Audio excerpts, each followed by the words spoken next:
Aujourd'hui, on est le Chaf Elul. Hier, on a expliqué l'importance de donner la tzedaka, et ce, même si nous n'en avons pas pour nous-mêmes.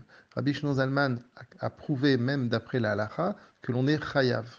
Aujourd'hui, Rabbi Shlomo Zalman nous dit, on ne doit pas regarder que par rapport à est-ce qu'on est chayav, est-ce que c'est obligé ou pas. On doit être capable d'aller lifnim meshoat adin, d'aller un peu plus largement. Ne pas regarder simplement est-ce que c'est obligé ou pas, mais ne pas être médagdek, donner avec largesse, ne pas compter, ne pas regarder avant est-ce que j'ai pour donner aux autres. Eh bien, cette attitude-là, à partir du moment où moi je vais être large avec l'autre, eh bien, Akadosh Baruch Hu aussi va être large avec moi-même.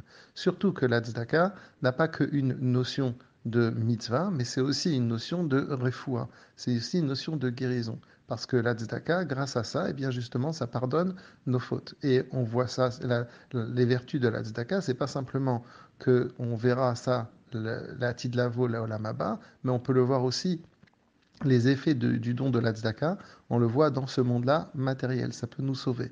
Donc tout ça, le Admorazaken, il veut nous dire à quel point c'est important de ne pas regarder sa propre condition, mais de donner avec largesse. Il termine en disant que aussi, il est très important de faire attention de ne pas se couper de sa communauté. Comme on rappelle que chaque ville donnait un Mahamad, c'est-à-dire collecter une somme pour donner en Eretz Israël, et donc si tous les Chaverim de la ville y vont donner, et lui ça va manquer, eh bien à ce moment-là, ça va faire un kitrouk, ça va faire une accusation quelque part dans le ciel, dans le sens où pourquoi lui il n'a pas donné. Donc c'est pour ça que le Rabbi Shneor Zalman il insiste énormément et il dit la notion de donner avec largesse et de faire en sorte qu'à partir du moment où on va donner, eh bien on va recevoir, puisque il dit le don de la tzedaka n'est pas vraiment un don, comme on dit, on prête à Hachem dans le sens où Akadosh Baruch Hu, il nous rend deux fois et même beaucoup plus. Donc c'est pas quelque chose que c'est pas un don vraiment d'Akadosh Baruch Hu, c'est un prêt que nous faisons à Hachem, et Hachem, grâce à ça, eh bien, il nous rend beaucoup plus.